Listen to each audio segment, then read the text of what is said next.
ശരി അനുരാഗ്, തുടരും. അനുരാഗിലേക്ക് വരാം. ഇപ്പോൾ റേഷൻ ഡീലേഴ്സ് അസോസിയേഷൻ നേതാവ് ജോണി നെല്ലൂർ കൂടി നമ്മളോടൊപ്പം ചേരുന്നുണ്ട്. ശ്രീ ജോണി നെല്ലൂർ, സംസ്ഥാന സർക്കാർ നൽകുന്ന റേഷനരിയേക്കാൾ 19 രൂപ കൂടുതലാണ് ഈ പറയുന്ന ഭാരതരിക്ക്. കേന്ദ്രത്തിന്റെ അരി വാങ്ങാൻ ഈ റേഷൻ കാർഡിന്റെ ആവശ്യമില്ല. എന്നാൽ യഥാർത്ഥ ആളുകൾക്ക്, ഈ അർഹതപ്പെട്ടവർക്ക് ഈ അരി കിട്ടുമോ എന്നത് ഒരു വലിയൊരു ചോദ്യമാണ്, വലിയൊരു ആശങ്ക തന്നെയാണ്. എങ്ങനെയാണ് ഈ ഒരു കേന്ദ്രത്തിന്റെ ഒരു നീക്കത്തിൽ താങ്കൾക്ക് പ്രതികരിക്കാനുള്ളത്?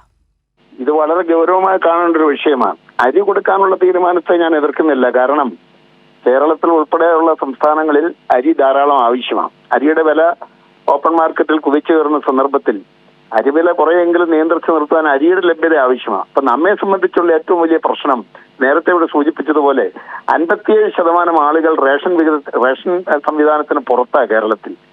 ആകെ 43% ആളുകൾക്ക് റേഷൻ വിഹിതമുള്ളൂ. ബാക്കിയുള്ളവർക്ക് ഇപ്പൊ കൊടുത്തു വരുന്നത് കേവലം 5 കിലോ അല്ലെങ്കിൽ 4 കിലോ 6 കിലോ ഒക്കെ കൊടുക്കുന്നത് ടൈഡ് ഓവർ പദ്ധതി പ്രകാരം കിട്ടുന്ന അരി കൊണ്ടാണ്. അതിപ്പോ നിർത്താൻ പോവുക അവര് കേന്ദ്രം.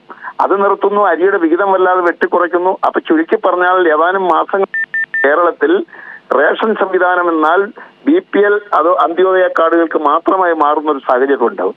അങ്ങനെയുള്ള സാഹചര്യത്തിലാണ് AKRRDA ആവശ്യപ്പെടുവാൻ ഇടയായത്. ഈ ഭാരതരി എന്ന ആശയം മുന്നോട്ട് വന്നപ്പോൾ അത് റേഷൻ കടകൾ വഴി യഥാർത്ഥത്തിൽ ജനങ്ങൾക്ക്, സാധാരണക്കാരായ ആളുകൾക്ക് അത് എത്തണമെങ്കിൽ ഇന്ന് ഏറ്റവും വിശ്വസനീയമായി കൈകാര്യം ചെയ്യാൻ കഴിയുന്ന ഒരു സംവിധാനമാണ്, പൊതുവിതരണ ശൃംഖലയിലെ ഏറ്റവും ശക്തമായ സംവിധാനമാണ് സംസ്ഥാനത്തെ റേഷൻ കടകൾ. ആ റേഷൻ കടകളിലൂടെ റേഷൻ കാർഡിന്റെ അടിസ്ഥാനത്തിൽ തന്നെ ഈ അരി വിതരണം നടത്തിയാൽ അത് വളരെ ഗുണകരമാകുമെന്ന് മാത്രമല്ല, അത് നമ്മുടെ ഫെഡറൽ സംവിധാനവുമായി ബന്ധപ്പെട്ട് നോക്കുമ്പോൾ അങ്ങനെയാണ് ചെയ്യേണ്ടത്. ഇപ്പോ BJP ചെയ്യുന്നത് ഈ ഭാരതരി ആരും അറിയാതെ കൊണ്ടുവന്ന് അവിടെ ഇവിടെയൊക്കെ കൊടുക്കുന്ന ഒരു സംവിധാനം തികച്ചും രാഷ്ട്രീയ ലക്ഷ്യമാണ്, തെരഞ്ഞെടുപ്പ് മുന്നിൽ കണ്ടുള്ള നടപടിയാണ്. അതിനോട് ഒരിക്കലും യോജിക്കാൻ ഞങ്ങളെപ്പോലുള്ള ആളുകൾക്ക് കഴിയില്ല.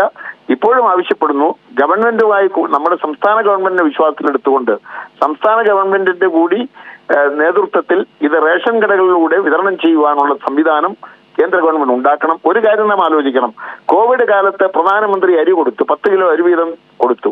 അത് കുറ്റമറ്റ നിലയിൽ ഈ കേരളത്തിലെ മുഴുവൻ കാർഡുടമകൾക്ക് ലഭ്യമാക്കിയത് റേഷൻ കടകളിലൂടെയാണ്. ആ സംവിധാനം ഏറ്റവും വിജയകരമായി കൊണ്ടുപോയ ഒരു കാലഘട്ടം നമുക്ക് മറക്കാനാകില്ല.